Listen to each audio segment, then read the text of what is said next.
guys, samahan niyo kami magkwentuhan tayo. Ang ating pagkwentuhan, ang ating pag-uusapan ay ano nga ba yung reason bakit niyo hiniwalayan ang iyong jowa? Kayo ba naranasan niyo bang kayo yung humiwala? Yung hiniwalayan yung jowa ko, anong reason? Ako madaming reason kung bakit ko hiniwalayan ang aking jowa. Ewan ko sa kanya, siya kaya. Ano kaya yung reason bakit niya hiniwalayan ang kanyang jowa? Alamin natin sa kanya. Toxic. Number 1, toxic daw ang reason ang isang reason bakit hinihiwalayan ang jowa. Hindi lang asawa, basta jowa, partner, ka-live-in, boyfriend, or ano man, basta jowa. Naka-on ba? Naka-press? Ay, hindi yata. Nagsasalita. Naka-ano naman. Oo pala. Gumagana. Ikaw, bakit? Bad attitude. Oh!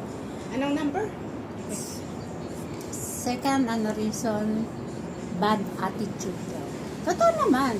Bakit ka pa magtitiis sa isang tao na masama ang kanyang, kanyang pag-uugali, di ba? So, yan. Toxic. At saka, bad attitude. Bigas daw kailangan yun. Huwag niyong pagtiisin. Kung meron kayong jowa na ganyan, napaka-toxic niya, tapos ang sama pa ng ugali niya, Wala nga, kaya siya. Hindi na ko kaya. magtitiis pa ba kayo? Suspended ang Wala yan.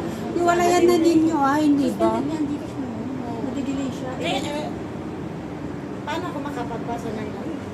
Hindi ka suspended niya. Wala nga. Ay, akala ko kasi may naman yung Gcash mo. Wala. Suspended ba ang Gcash mo yun? Ay, siya lang yun. Siya na lang talaga magbibigay sa akin. Wala akong Nga dumag. Ikaw, anong reason? yung reason ko kung bakit. Oh. Chick boy. Oh, chick boy. Totoo naman. Pero ang kakilala ko hindi chick boy. Kaso nga lang toxic. Toxic. Talaga. Panira ba? Lalo pa gano'n, chick boy ka, tapos toxic ka pa. Ay, naku, Diyos ko, sino ba nang Hindi naman chick boy magtitiis yun. sa ano? Hindi naman chick boy yun Chick boy Hindi, ba yun? kakilala ko. Hindi siya chick boy. Kakilala daw niya, hindi chick boy, pero toxic. napaka-ano niya, napaka-toxic. Pag Bakit mo nasabing toxic? Ba't kasi hindi ako kasali? Nakakainis naman niya. Bakit mo nasabing toxic siya? Nag-girl to girl tayo eh. Pag hindi niya nakuha yung gusto. Nag-girl to girl? Hindi ako kasali. Ako boy. Girls to. Oh. Hindi kasali. Hindi ka rin kasali. O yung host, hindi kasali. Oo nga, bakla tong boy mo yata ako. So, ayan, masali na pala lahat. Ganun pala dapat. Bakit? Bakit mo? Sige, isa sa'yo. Hindi ka Ito kasi toxic. yun. Oh, yan yung Pag kanay mo hindi para niya- maubos mo na naman ulit. Nakuha yung gusto niya. And then, pag ayaw siya, sabi niya tayo, sisiraan niya sa Facebook, ito. Tapos, Bigyan mo na. pag bumalik yung ano niya, yung ginawa niya sa kanya, alam mo yun, feeling victim ka. Oh, so yun. Ang magiging isang toxic daw, yung halimbawa kayo, magjowa kayo, tapos dumating yung point na maghihiwalay na kayo dahil nga sa ugali mo. Yung parang blackmail mo, yung partner mo, hindi lang tapos sa Facebook pa, dinadala mo pa sa Facebook. Which is, hindi naman talaga dapat ganun, di ba? Kailangan na parang respeto mo na sa iyong girlfriend, respeto mo sa iyong karelasyon, which is dapat, kung ano man yung problema ninyo, huwag nyo nang dalhin sa social media.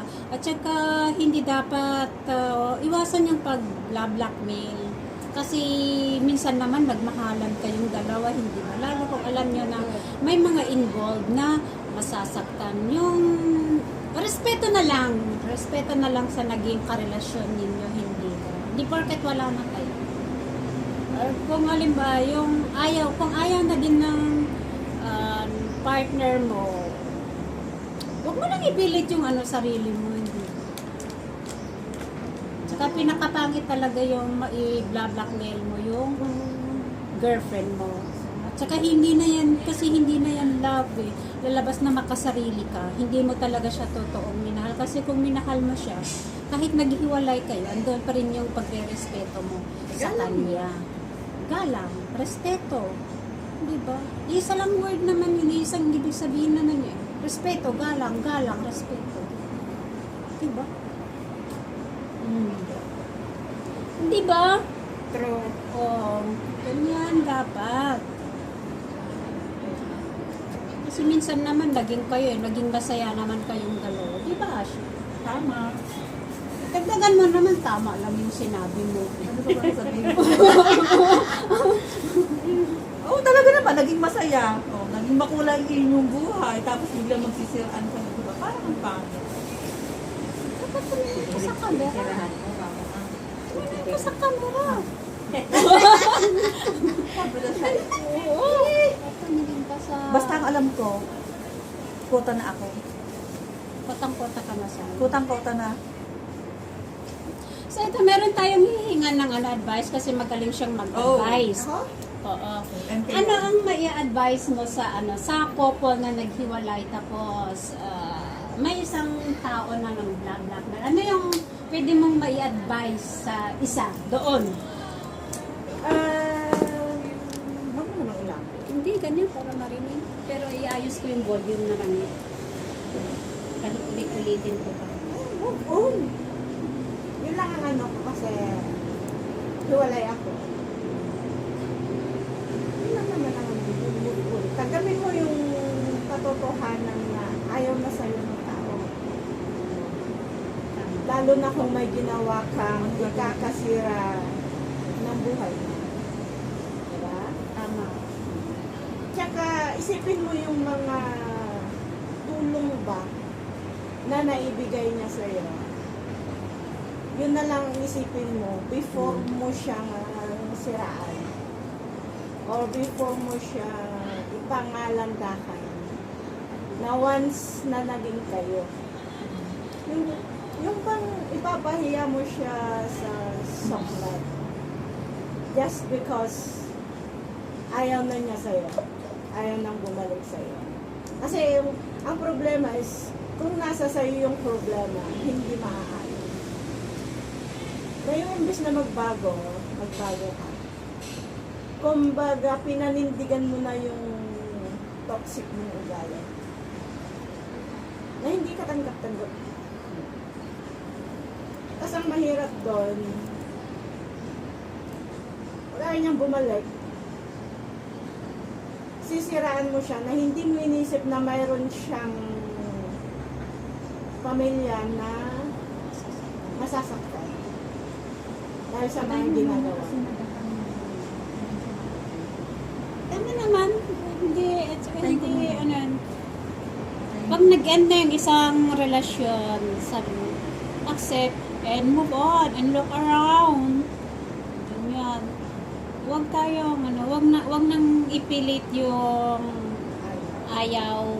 Kasi kahit magkabalikan kayo man, let's say, kahit magkabalikan kayo, may ugat na eh, parang may ano na, yung may lamat. May lamat na, hindi na maibabalik yung dating tiwala, dating saya ng iyong relasyon. So, huwag ipilit yung ayaw. So, lalo kung Pilit yung gusto mo. Kung ayaw na ng isa. ayaw na ng isa, respeto mo. Ganyan lang talaga. Ganyan talaga yung buhay. Minsan nga sabi mo, kahit mahal na mahal mo yung isang tao, kung hindi siya para sa'yo, wala rin. Kahit anong gawin mo, wala rin. Lalo pag sinaktan mo na, tapos may mga involved na bata. Kasi Kasi, kung yung yung sinusuyo mo. Pero ikaw yung gumawa ng dahilan, tapos sabihin mo, babalikan ka, naku po. wala na. Wala nang balikan na mangyayari. 3 minutes pa. Hindi meron kasi yung ibang yung ibang tao na alam mo yun, yung pag hindi natanggap yung hiwalayan, gagawa gagawa siya ng paraan para masira yung kasal. Yun lang ang masakit. Pero hindi na, wala nang love yung ganun eh. Pag ganyan na yung nangyari, hindi na love Hindi yan. love yun. Hindi na love yan. Kundi parang sarili mo na yung iniisip mo, kaligayahan mo na yung iniisip mo, yung ikaw na lang yung iniisip mo eh. Hindi. Parang ano, parang Toxic nga eh. Kaya nga, kaya dapat kung ano yung toxic na mag-uugali natin. Kasi lahat naman tayo eh, lahat may naman toxic tayo. tayong side. Pero yung iba kasi, nilulugar naman. Tsaka, Ako toxic ako sa mga taong hindi tanggap yung pagkakamali niya. kung ano yung mali, yun yung baguhin mo para sa susunod na magiging girlfriend mo or boyfriend mo. Baguhin mo na yan para hindi na maulit muli yung kung ano man yung naging problema ninyo dyan sa ex mo. Hindi mo. Saka dapat matutong i-consider yung mga lahat. Tanggapin mo. Anong meron yung kapartner mo. Ganun lang. So, ayan guys, dito nagtatapos ang aming kwentuhan. So, I just hope na tayong mga lahat naman tayo may toxic na pag-uugali. Pero, Kain ka na lang ng sitaw. o yun nga, Para talang- matuto kang bumitaw. sitaw lang talaga. Kumain ka ng sitaw para matuto kang bumitaw. At saka kumain ka ng lala. La la la la la. Masaya. La, la, la.